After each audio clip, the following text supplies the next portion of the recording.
बच्चों आज मैं आपको बताऊंगा प्रूफ करना, इर्रेशनल नंबर प्रूफ करेंगे हम। और वो भी किसको प्रूफ करेंगे? √2 को इर्रेशनल नंबर प्रूफ करेंगे। ध्यान से समझना, 9th क्लास में ये चीज आ गई है, पहले 9th में नहीं होती थी, पहले 10th क्लास में होती थी। अब सिलेबस चेंज हो गया, तो नए सिलेबस के हिसाब से 9th वाले भी पढ़ेंगे, और इस साल 2026 से 27 में 10th वाले भी पढ़ेंगे। तो ध्यान से समझना, एक एक चीज पढ़ेंगे। तो हमारे को बोला है √2 को प्रूफ करो इर्रेशनल नंबर। तो सर ये इर्रेशनल नंबर क्या होता है और रैशनल नंबर क्या होता है, ये समझो। इरेशनल नंबर जिसे आप फ्रैक्शन में यानी पी बाई क्यू के यानी कि बटे में नहीं लिख सकते, ठीक है, जैसे 1/2, 2/3, 1/9 ऐसे नहीं लिख सकते इरेशनल नंबर को, और रैशनल नंबर को आप लिख सकते हो। तो आपको बोला है प्रूफ करो कि √2 क्या है? इरेशनल नंबर है। तो ये आपको तरीका है, ये आपको फॉलो करना है। 3 मार्क्स का या 4 मार्क्स का पेपर में आ सकता है, और अगर टीचर चाहे तो 6 मार्क्स में भी दे सकता है। तो ध्यान से समझना, यही स्टेप आपको फॉलो करना है, इसी तरीके से आपको इसको प्रूफ करना है। सबसे पहले बोला है √2 को इरेशनल नंबर प्रूफ करो। तो आपने क्या करना है, मान लेना है इसका कॉन्ट्रेरी, इसका अपोजिट। तो लेट अस एज्यूम, क्या एज्यूम कर रहे हो आप? टू द कॉन्ट्रेरी, यानी इसका अपोजिट आप मान रहे हो कि √2 क्या है? एक रैशनल नंबर है, ठीक है। तो आपको बोला है इरेशनल प्रूफ करने के लिए, लेकिन आपने उसका अपोजिट मान लिया। क्या मान लिया? इरेशनल बोला तो आपने मान लिया रैशनल। अब आपने इसको रैशनल माना है, तो आप इसे फ्रैक्शन में लिख सकते हो, पी बाई क्यू की फॉर्म में लिख सकते हो। तो आपने √2 को क्या लिखा? R/S। R/S लिखो, A/B लिखो, P/Q लिखो, कोई दिक्कत नहीं है। आपने बोला हम मान लेते हैं कि √2 रैशनल है, क्योंकि डायरेक्ट थोड़ी बोलोगे हमने मान लिया इरेशनल है, आंसर खत्म कहानी। ऐसे थोड़ी होता है, आपको प्रूफ करना पड़ेगा। तो आपने √2 को क्या माना? रैशनल, ठीक है।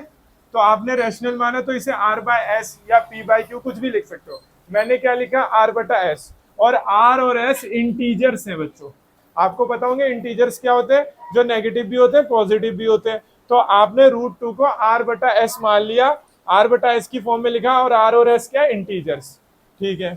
और R और S ऐसे दो नंबर है जिनके फैक्टर में कुछ कुछ नंबर कॉमन है, यानी R और S कोई भी दो नंबर हो सकते हैं, अगर उन दोनों नंबर का फैक्टर करोगे उनके फैक्टर में कुछ कुछ कॉमन नंबर आएंगे ही आएंगे। तो वही लाइन लिखिए, suppose R and S have a common factor. R और S के पास कॉमन फैक्टर है, यानी उनके फैक्टर करेंगे तो कुछ ना कुछ कॉमन आएगा other than 1। Then we divided by the common factor. तो हमने फैक्टर करेंगे, जो जो नंबर दोनों के फैक्टर में उसे कट कर देते हैं, ठीक है। यानी हमने सिंप्लीफाई कर दिया इसको, जो जो कॉमन थे इनके फैक्टर में हमने उसका काट दिया। तो अब क्या बना? √2 इक्वल टू A/B। A/B बना कैसे? R/S से ही बना। जैसे मान लो ऊपर 4/10 था, तो 2 से कट गया, 2 दूनी 2 पंजे, तो 2/5 बन गया। तो R और S में कॉमन नंबर थे, उनके फैक्टर में कुछ कॉमन नंबर थे, उसको सिंप्लीफाई किया तो A/B बना। R और S में था, A/B में नहीं है, कुछ भी कॉमन नहीं है 1 के अलावा। तो A और B क्या बोला आपने? को प्राइम। A B बना कैसे? R/S को सिंप्लीफाई करने से। तो आपने √2 को R/S लिखा, R और S इंटीजर थे, उनके बीच उनमें कॉमन फैक्टर थे, सिंप्लीफाई कर दिया, यानी कॉमन फैक्टर से क्या कर दिया? डिवाइड कर दिया। तो आपको क्या मिला? A/B। और A और B क्या है बच्चों? को प्राइम नंबर है, ठीक है। यहां तक समझ आ गया? को प्राइम नंबर का मतलब ये होता है बच्चों, उनके फैक्टर में कुछ भी कॉमन नंबर नहीं है 1 के अलावा। यानी अगर A और B कोई भी दो नंबर है, उनका फैक्टर करेंगे तो 1 के अलावा कुछ भी कॉमन नहीं है। इसमें कॉमन था तो कट गया, इसमें कॉमन नहीं है। अब ये B डिवाइड में, उधर जाएगा तो मल्टीप्लाई में। तो √2B इक्वल टू A। यहां तक समझ आया? आपने करा स्क्वायरिंग बोथ साइड, आप दोनों तरफ क्या कर दिए? स्क्वायर।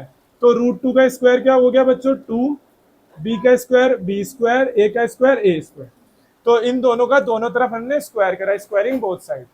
अब 2A² के डिवाइड में चला जाएगा, A² को 2 क्या करेगा? डिवाइड, तो A को भी करेगा। जैसे 10 का स्क्वायर होता है 100, तो 100 को अगर 2 डिवाइड कर रहा है तो 100 जिसका स्क्वायर है यानी 10, उसको भी करेगा। इसी तरीके से A² को 2 डिवाइड करेगा, तो 2 डिवाइड से A², तो 2 आल्सो डिवाइड A, ठीक है। अब अगले स्टेप आपको क्या करना है? A की जगह लेट करना है 2C। क्या लेट करना है? 2C। तो A² था तो 2C का स्क्वायर, उधर वाला वैसे ही है, ठीक है। इधर A की जगह आपने क्या पुट किया? 2C। तो A² यानी 2C का स्क्वायर, 2 का स्क्वायर क्या हो गया? 4, और C का स्क्वायर C²। 2 से 4 कट गया, क्या बचा? 2। अब 2 इधर मल्टीप्लाई में, इधर आएगा तो डिवाइड में, B² बाय 2 हो जाएगा, यानी B² 2 से क्या हो रहा है? डिवाइड हो रहा है। अब बी स्क्वायर हो रहा है तो बी भी होगा डिवाइड, तो ए भी 2 से डिवाइड हो रहा था ऊपर, और अब बी भी 2 से डिवाइड हो रहा है। यहाँ पे हमें बी लिखना है बच्चों, ठीक है, बी लिख देता हूं मैं यहाँ पे, एक सेकेंड। तो बी स्क्वायर भी 2 से डिवाइड हो रहा है और बी भी 2 से डिवाइड हो रहा है, यानी ए भी 2 से डिवाइड हो रहा है, बी भी 2 से डिवाइड हो रहा है, यानी ए और बी के कॉमन फैक्टर में 2 है, यानी उनके फैक्टर में 2 है, और ए के भी फैक्टर में 2 है, बी के भी फैक्टर में 2 है, यानी ए और बी को प्राइम नंबर नहीं है। तो आगे क्या लिखा है बच्चों, देयरफॉर ए एंड बी, ए और बी हैव एटलीस्ट, दो जो है वो एज अ कॉमन फैक्टर है, कॉमन फैक्टर यानी उन दोनों के फैक्टर में 2 है, यानी कॉमन है, और आपने क्या बोला था, ए और बी को coprime, therefore A and B have at least 2 as a common factor, but लेकिन दिस कॉन्ट्राडिक्ट द फैक्ट, कौन सा फैक्ट को कॉन्ट्राडिक्ट कर रहा है, that A and B have a common, have no common factor other than 1। तो ये बोल रहा है कि भाई ए और बी का तो कोई कॉमन फैक्टर नहीं था, हमने बोला ना ए और बी क्या था, को प्राइम था, लेकिन भाई ए भी 2 से डिवाइड हो रहा है, बी भी 2 से डिवाइड हो रहा है, इसका मतलब ये कॉन्ट्राडिक्ट कर रहा है उस फैक्ट को जिसमें ए और बी क्या थे, ए और बी का कोई भी कॉमन फैक्टर नहीं था 1 के अलावा, ठीक है। दिस कॉन्ट्राडिक्शन, ये कॉन्ट्राडिक्शन क्यों आया भाई, ऐसा क्यों गलत आया कि ए और बी को आपने को प्राइम माना लेकिन ए और बी को प्राइम नहीं है, उन दोनों के फैक्टर में 2 है, because of our incorrect assumption, क्योंकि हमने गलत माना था पहले, क्या मान लिया था हमने, गलत मान लिया था, तो √2 क्या माना था हमने, रैशनल, तो हम क्या कंक्लूड करते हैं कि √2 रैशनल नहीं है, √2 क्या है, इररेशनल। तो आपने समझ आया, सबसे पहले बोला √2 को प्रूव करो इररेशनल, आपने क्या मान लिया, रैशनल, आर बटा एस की फॉर्म में लिख लिया, आर और एस क्या इंटीजर, उसको सिंप्लीफाई करके ए बाय बी की फॉर्म में लिखा, ए और बी क्या है, को प्राइम है, बी को उधर भेजा स्क्वायरिंग बोथ साइड, अब 2 ए स्क्वायर को करेगा तो ए को भी करेगा, अब √2 था तो ए की जगह 2c ले लिया, √3 होता तो ए की जगह 3c, √5 होता तो ए की जगह 5c, ठीक है।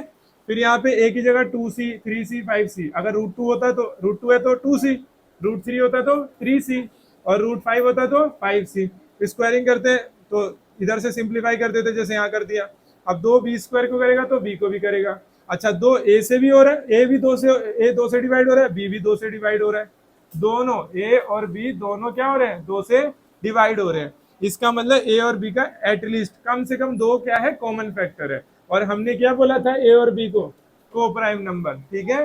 तो ये हमारा कॉन्ट्राडिक्ट कर रहा है कि हमने बोला कि ए और बी का कोई भी कॉमन फैक्टर नहीं है, बट कॉमन फैक्टर क्या हुआ, आ गया। तो ये कॉन्ट्राडिक्शन क्यों आया, क्योंकि हमने गलत माना था, इनकरेक्ट, तो √2 क्या है, रैशनल नहीं है, इररेशनल नंबर है, ठीक है।